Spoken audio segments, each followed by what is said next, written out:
Hello, everyone, Americans, patriots, anyone looking to buy a car. For all you Gen Z and millennials out there who are complaining that life is so hard, but yet you keep going out, you're buying all these ridiculous cars and car leases, and you're pretty much destroying your chance from ever getting ahead in life. Alright, let me explain this to you real slowly. I'm going to give you a tale between two people. First guy, he's 23 years old. Back in 1987. 23 years old. Living at home, not married, no kids. Just got a new job. Career. Doing good, making decent money. Goes out and he buys his first new car. He buys a 1998 Ford Contour SE. SE was, I believe, the middle trim. It was the GL, the SE, and the SVT. SE is the middle trim, so he buys it. Beautiful white car, gray interior, 5-speed manual transmission with a 6-cylinder engine. The only car in the market that was like that, on the American side anyway. Bought it with tax for $17,500 with everything included. He puts down about $5,000. Of course, at a pretty damn good 2.9% interest rate for 3 years. Payments $410 a month. And it came out that much because he decided to buy the insurance on it. If he gets hurt, he can't make the payment. They will do that, so they tack that on. Of course, they tacked on the gap insurance as well. So, owns it for 3 years. Not a problem. Does all the maintenance. Goes into the Ford dealership every 3,000 miles. Does what he has to do. Full coverage of insurance because it's on a loan. Pays it off early. Pays it off about 6 months early, so 2.5 years. Not a bad job, but by the time he gets done paying for it and all the insurance, he paid almost about $23,500 for the car. 70,000 miles. Now he thinks he's going to get a lot of this traded. $23,500. Does all the right things. Maintain, beautiful shine, flawless. Goes in to trade this car and they said, yeah, we could give you about $6,000 for it. His eyes pop open. What? Only $6,000? Yeah, because this person forgot one important thing. He didn't realize that he knew about that. Didn't realize that after 2000, Ford stopped making the Contour altogether, so it brought the resale down that much more.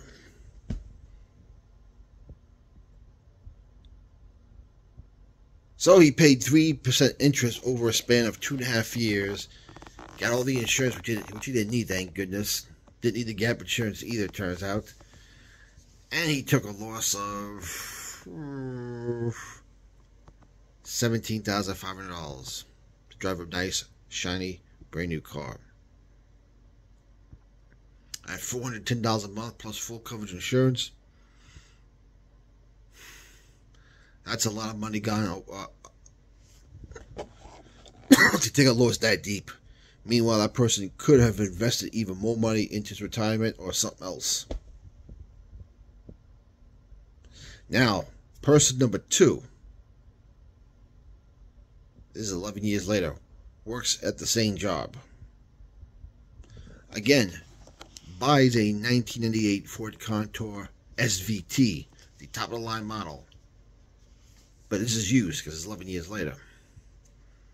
The car hasn't been made in about 10 years now. Beautiful red metallic paint job.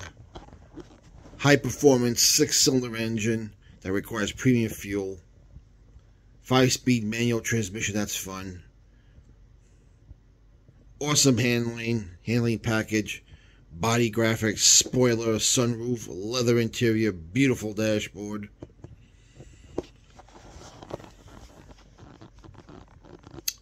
Beautiful rims, racing tires. I mean, this thing is more fun to drive than the brand new one the first guy drove 11 years early. It's got 130,000 miles on it. Nothing wrong with it. Bought it used for only $2,000.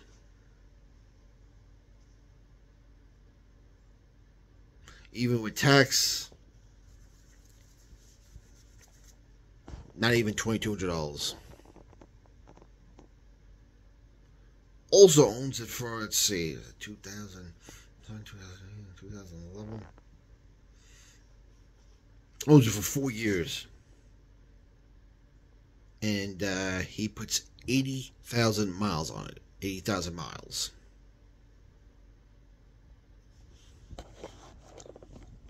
And because the car is used, he has minimum liability because the car ain't worth much. Just like person one, he brings in the Ford at this time, I think it's every 5,000 miles. Puts gas in it. A few repairs here and there because it is an older car. Nothing extravagant. Brake job about $1,800, which was the most he had to put into it. But still, you add that to the total, the car is $4,000. If you want to include that, if you want to go that way. And gets rid of it eventually because there were a lot of parts that started breaking down on it that, because the car was not made no more, the parts weren't available unless you went to a junkyard. The power seat broke, and there was no way to get another power seat, no power seat motor, unless you went to a junkyard. Now it's risky. And the power mirrors and windows started going, the same thing. You couldn't get the regulator. So he gets rid of the car. And donates it to Cars for Kids charity. And gets what he gets at his tax end of the year. Now you have to ask yourself, who got the better deal?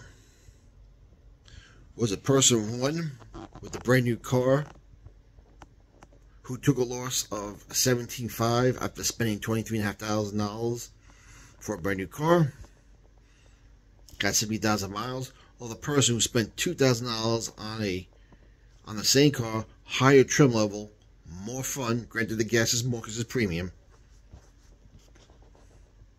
but only spent $2,000 and got 80,000 miles, 10,000 miles more than the guy who paid $23,500. This guy only paid $2,000 for it. And even if you add up all the maintenance costs for both cars and the big brake repair job on the second guy paid significantly less. No loan needed, no monthly payment, and he was able to save a lot more money in his bank account, in his retirement, in his IRA. He's able to invest in other things, which eventually later led to him buying a house. Math tells you the guy who bought the used Ford Contour wins every time. And he did. He did a better job.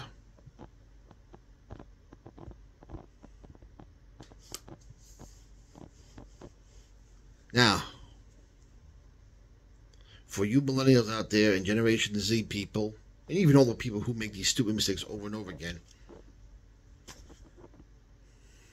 stop crying about your financial situation and stop taking out loans that depreciate so terribly. Now, the person A and person B I just mentioned, I know both of them.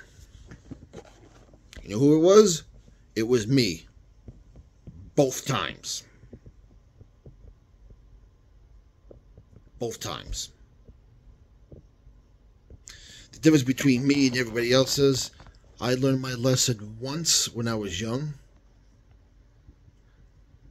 I learned a bad lesson depreciation, even though I love my first new car. Always will. My first new car. I enjoyed it. Did a lot of road trips. Went everywhere with it. Never gave me a problem. But I spent an additional $5,000 or what it was on interest, gap insurance, and the other insurance I had put on it, disability insurance, so I could lose $17,500. The math does not work anytime you do this. So what am I trying to tell you, Gen Z and millennial people?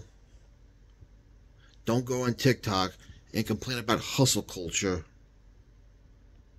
when every generation's had to hustle to get ahead in life. Go out and take ridiculous student loans and then go buy or lease a C-Class Mercedes-Benz, expensive junk, or a 3 Series, or even something pretty good like a Corolla Civic. Pay cash for your cars, save yourself on the payment, save yourself on insurance, and invest the money into, I don't know, your 401k, your IRA, gold-backed IRAs, precious metals, real estate. That's what you do. That's what you, well, I want a new car. If I don't get it now, I'll never have it. Well, you want that new car now, you'll be in debt for life and you'll be crying that you're going to have to work till you'll die. Now, I know in previous videos I said that your buying power, your money doesn't have much money as it used to be, but that goes for everyone right now. But the basic math and basic economic principles do not change.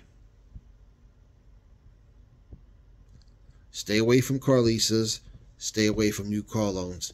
And I tell you what, stay away from certified cars if you get to take a loan on them. I've owned 14 cars. 3 of them were brand new.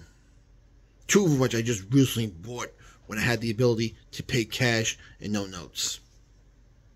It led to the house I live in now worth a dirt cheap mortgage because I put a crap load of money down on it and I bought it at the right time. And if I had been smarter in my early years, my mortgage would be even lower right now. And as much as I invested, I've done very, very well. Thank you, Jesus. I can't complain. I could do even better. And this goes to the older folks too. Stay away from the leases. Stay away from the notes. And if you have to take a note on a car because you think it's real tough,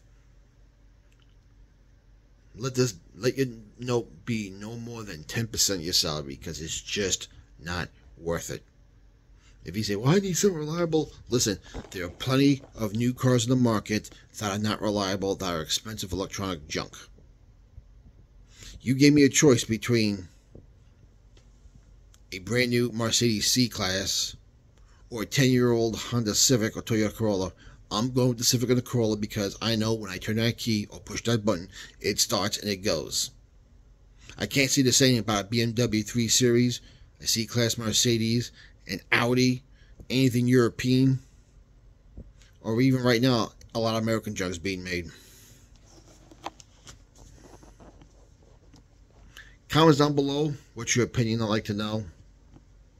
Like, subscribe. Keep the country in prayer. Jesus Christ is still King. God is in control, and we'll talk to you later.